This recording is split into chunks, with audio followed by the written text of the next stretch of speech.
in a land where dreams take flight, bathed in sun's golden light, lies a vision pure and bright, a realm of Swachhata, a guiding light.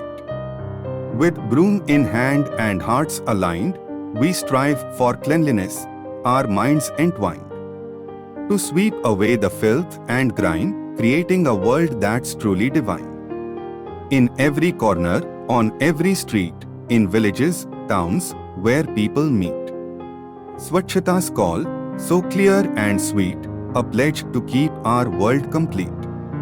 Trash and litter, we will cast aside, in rivers, forests, let no garbage hide. For a cleaner earth, we will stand with pride, with Swachhata as our eternal guide. In unity, we will rise above, to heal the earth with boundless love. With Gandhi's wisdom from above, our Swachhata mission, we will never move.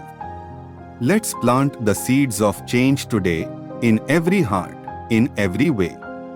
For a cleaner world, we will pave the way, with Swachhata, in our hearts, we will stay.